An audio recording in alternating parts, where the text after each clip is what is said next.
Good evening friends. आज बात करेंगे डीएनसी प्रोसीजर के बारे में। क्यों कराई जाती है, इसका क्या इंडिकेशन है, कैसे करी जाती है, इससे क्या क्या पता चलता है, क्या इसमें बेहोशी देने की ज़रूरत पड़ती है और दर्द होता है कि नहीं। इन सब क्वेश्चंस हैं आपके, इसके मैं जवाब दूंगा इस वीडियो के माध्यम से। तो सबसे पहले बात करते हैं डीएनसी प्रोसीजर क्या है। जो बच्चेदानी है उसके मुंह को डायलेट किया जाता है। तो डी का मतलब डायलेशन एंड सी का मतलब क्यूरेटाज। क्यूरेटाज का मतलब है जो बच्चेदानी है उसके अंदर की जो इपिथीलियम है, लाइनिंग इपिथीलियम है, उसको साफ करना। तो डीएनसी प्रोसीजर का मतलब एक तरीके से बोल सकते हैं हम बच्चेदानी की सफाई करना। सरल भाषा में बच्चेदानी की सफाई को ही डीएनसी प्रोसीजर बोलते हैं। इसमें जो डायलेशन वर्ड है वो बड़ा इंपॉर्टेंट है। डायलेशन मतलब जो बच्चेदानी का मुंह, सर्विक्स, उसको डायलेट करना है। अब उसको डायलेट करना थोड़ा सा कठिन है, पेनफुल प्रोसीजर है, इसलिए बेहोशी दी जाती है। ये इंपॉर्टेंट बात है आपको समझने वाली। अब डीएनसी प्रोसीजर का जो मेन यूज है, जो इंडिकेशन अगर उसकी बात करें तो ये जांच में काम आती है और ट्रीटमेंट में काम आती है। तो डायग्नोस्टिक भी यूज है और थेरेप्टिक भी यूज है। डायग्नोसिस की बात करें तो ये एंडोमेट्रियल के अंदर अगर कोई कैंसर है या एंडोमेट्रियल के अंदर किसी तरीके से इन्फेक्शन होता है, जैसे टीबी का इन्फेक्शन है, हार्मोनल क्या असर हो रहा है उसको स्टडी करना है, या किसी को एटिपिकल हाइपरप्लेजिया हो रही है, किसी महिला को, या बच्चे नहीं हो रहे हैं, या महीने अनियंत्रित हैं, ज़्यादा ब्लीडिंग हो रही है, इरेगुलर ब्लीडिंग हो रही है, ये सारी चीज़ों को चेक करने के लिए ये डीएनसी का प्रोसीजर करा जाता है। तो ये तो हो गई जांच। लेकिन अब अगर डीएनसी के थेरेप्यूटिक यूज की बात करें तो एक तो अगर किसी महिला के अंदर एबॉर्शन होता है, मिस्ड एबॉर्शन होता है, मतलब कुछ हिस्सा बच्चेदानी के अंदर रह जाता है, तो उसको साफ करने के लिए एबॉर्शन हो गया, मिस्ड एबॉर्शन हो गया। इसके अलावा कुछ केसेस में नॉर्मल डिलीवरी के बाद प्लेसेंटा रह जाता है, उस केसेस में सफाई करने के लिए, या मोलर प्रेगनेंसी है उसको साफ़ करने के लिए, या कई बार जो एंडोमेट्रियल पॉलिप होते हैं उसको साफ़ करने के लिए एक तरीके से ट्रीटमेंट भी होता है और जांच भी हो जाती है। तो ये एक डीएनसी प्रोसीजर है जो काफ़ी कॉमनली परफॉर्म करा जाता है।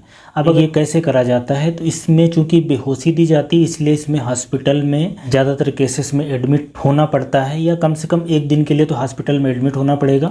और जिस दिन आपको कराना है उस दिन कम से कम 8 घंटे का फास्ट रखना है, कुछ भी नहीं खाना है, क्योंकि इसमें बेहोशी दी जाती है।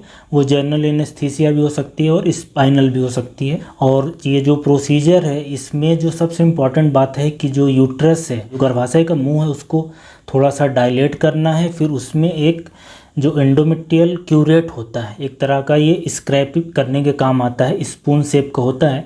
तो डायलेशन के बाद उसको डाल के फिर पूरे एंडोमेट्रियम की जो लाइनिंग है अंदर वाली उसको साफ़ करना है और उसको बाहर निकालना है, और फिर इसको हिस्टोपैथोलॉजी में जांच के लिए भेजना है। उस जांच में ये पता चलेगा कि इस एंडोमेट्रियम के अंदर या इस बच्चेदानी के अंदर क्या बीमारी है और उसमें किस तरीके से बदलाव आए हैं, उस हिसाब से फिर आगे का ट्रीटमेंट प्लान होता है। तो ये प्रोसीजर है जिसमें बेहोशी दी जाती है। और दूसरी इम्पॉर्टेंट बात कि इसमें दर्द इसलिए नहीं होगा क्योंकि ये बेहोशी के अंदर करा जाता है या स्पाइनल एनेस्थीसिया के अंदर किया जाता है, इसलिए इसमें दर्द नहीं होता है। इस प्रोसीजर के रिस्क की बात करेंगे, क्या रिस्क हो सकता है, तो एक तो ब्लीडिंग की समस्या हो सकती है, दर्द हो सकता है, इसके अलावा इन्फेक्शन का खतरा रहता है, कुछ केसेस में परफोरेशन का खतरा रहता है।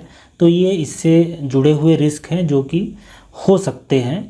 और इसमें इम्पॉर्टेंट बात यह है कि अगर किसी महिला को डीएनसी का प्रोसीजर हुआ है और उसके बाद उनको हाई ग्रेड का फीवर आ गया है, चिल्स राइगर आ गया है, नॉर्मल वजाइनल डिस्चार्ज आ रहा है जो बदबू भरा है, तो हो सकता है कि इन्फेक्शन हो गया। उस केसेस में आपको डॉक्टर से मिलना है। और प्रोसीजर कराने के बाद 2-3 दिन तक कोई हैवी एक्सरसाइज है या हैवी एक्टिविटी नहीं करना है, सेक्सुअल एक्टिविटी नहीं करनी है। तो ये सारे सावधानी रखने की ज़रूरत होती है। तो ये सारा हो गया डीएनसी का प्रोसीजर। अब इसमें डीएनसी करने के बाद जो हिस्टोपैथोलॉजी की जाँच आती है उसके बेसिस पे फिर आगे का ट्रीटमेंट डिसाइड करा जाता है। अगर किसी को डायग्नोसिस के लिए करी गई है कि अंदर अगर रिपोर्ट आने में किसी को नॉर्मल रिपोर्ट आएगी, किसी में कुछ हाइपरप्लास्टिक चेंज आएंगे, किसी में पॉलिप होगा, किसी में इन्फेक्शन आएगा, जैसे कि टीबी का इन्फेक्शन हो सकता है, किसी में कैंसर आएगा, तो क्या रिपोर्ट आई है उस हिसाब से फिर आगे का ट्रीटमेंट डिसाइड किया जाता है। जैसे किसी को कैंसर आया है तो यूट्रस को निकाल दिया जाता है। एंडोमेट्रियल हाइपरप्लेजिया आई है, अगर सिंपल हाइपरप्लेजिया आई है तो उसमें हार्मोनल ट्रीटमेंट चलता है। एटिपिकल हाइपरप्लेजिया आई है तो उस केसेस में यूट्रस को निकाला जा सकता है या फॉलोअप करना है कुछ दिन तक। इसी तरीके से अगर किसी को टीबी आया है तो टीबी का इलाज चलेगा। तो ये डीएनसी प्रोसीजर से पता चलता है। तो बेसिकली ये जांच का तरीका है और यूट्रस की सफाई होती है, मतलब कि कुछ तरह की बीमारियां हैं जिनको ट्रीट करने में हेल्प मिलती है। ये जो डीएनसी का प्रोसीजर है एंडोमेट्रियल बायोप्सी से अलग है। एंडोमेट्रियल बायोप्सी में बेहोश नहीं किया जाता, उसमें बच्चेदानी का मुंह है उसको डायलेट नहीं किया जाता, इसलिए उसमें बेहोशी की ज़रूरत नहीं पड़ती। जो एंडोमेट्रियल बायोप्सी है वो प्योर डायग्नोस्टिक प्रोसीजर है। ये डायग्नोस्टिक के साथ साथ थेरेप्टिक प्रोसीजर दोनों है, तो ये दोनों में बेसिक डिफरेंस होता है।